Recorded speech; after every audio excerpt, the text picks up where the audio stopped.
ಓಂ ಶಾಂತಿ.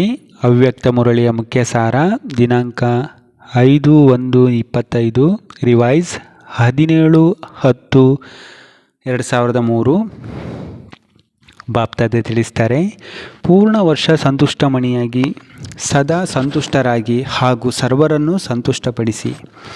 ಇಂದು ಹೃದಯರಾಮ ಬಾಪ್ತಾದ ತನ್ನ ಎಲ್ಲ ಕಡೆಯ ಸಮ್ಮುಖದಲ್ಲಿರುವ ಹಾಗೂ ದೂರವಿದ್ದರೂ ಸಮೀಪ ಇರುವವರನ್ನು ಪ್ರತಿಯೊಬ್ಬ ರಾಜಮಗು ಅತಿ ಪ್ರಿಯ ಮಕ್ಕಳನ್ನು ನೋಡಿ ಹರ್ಷಿತರಾಗುತ್ತಿದ್ದಾರೆ. ಪ್ರತಿಯೊಂದು ಮಗು ರಾಜನಾಗಿದೆ, ಆದ್ದರಿಂದ ಪ್ರಿಯವಾಗಿದ್ದಾರೆ. ಈ ಪರಮಾತ್ಮನ ಪ್ರೀತಿ ವಿಶ್ವದಲ್ಲಿ ಕೆಲವು ಆತ್ಮಗಳಿಗಷ್ಟೇ ಪ್ರಾಪ್ತಿಯಾಗುತ್ತದೆ. ಆದರೆ ತಾವೆಲ್ಲರೂ ಪರಮಾತ್ಮನ ಪ್ರೀತಿಗೆ ಅಧಿಕಾರಿಗಳಾಗಿದ್ದೀರಿ. ಪ್ರಪಂಚದ ಆತ್ಮಗಳು ಬನ್ನಿ ಬನ್ನಿ ಎಂದು ಕರೆಯುತ್ತಿದ್ದಾರೆ, ಆದರೆ ತಾವೆಲ್ಲರೂ ಪರಮಾತ್ಮನ ಪ್ರೀತಿಯ ಅನುಭವ ಮಾಡುತ್ತಿದ್ದೀರಿ. ಪರಮಾತ್ಮನ ಪಾಲನೆಯಲ್ಲಿ ಬೆಳೆಯುತ್ತಿದ್ದೀರಿ. ಈ ರೀತಿ ತಮ್ಮ ಭಾಗ್ಯದ ಅನುಭವ ಮಾಡುತ್ತೀರಾ? ಬಾಪ್ತಾದ ಸರ್ವ ಡಬಲ್ ರಾಜ್ಯಾಧಿಕಾರಿ ಮಕ್ಕಳನ್ನು ನೋಡುತ್ತಿದ್ದಾರೆ.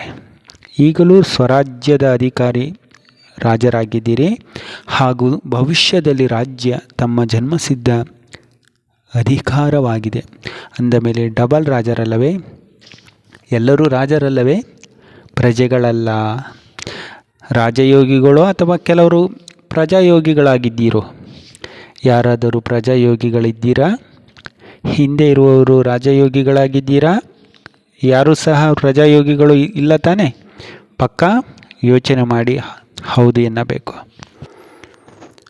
ಬಾಪ್ತಾದ ವರದಾನ ಕೊಡ್ತಾರೆ, ಶುಭ ಚಿಂತನೆ ಮತ್ತು ಶುಭ ಚಿಂತಕ ಸ್ಥಿತಿಯ ಅನುಭವದ ಮೂಲಕ ಬ್ರಹ್ಮ ತಂದೆಯ ಸಮಾನ ಮಾಸ್ಟರ್ ದಾತ ಆಗಿರಿ. ಬಾಪ್ತಾದ ಸ್ಲೋಗನ್ ಹೇಳ್ತಾರೆ, ಮನಸ್ಸು, ಬುದ್ಧಿ ಮತ್ತು ಸಂಸ್ಕಾರಗಳ ಮೇಲೆ ಸಂಪೂರ್ಣ ರಾಜ್ಯ ಮಾಡುವಂತಹ ಸ್ವರಾಜ್ಯಾಧಿಕಾರಿ ಆಗಿರಿ. ಅಚ್ಚಾ. ಓಂ ಶಾಂತಿ.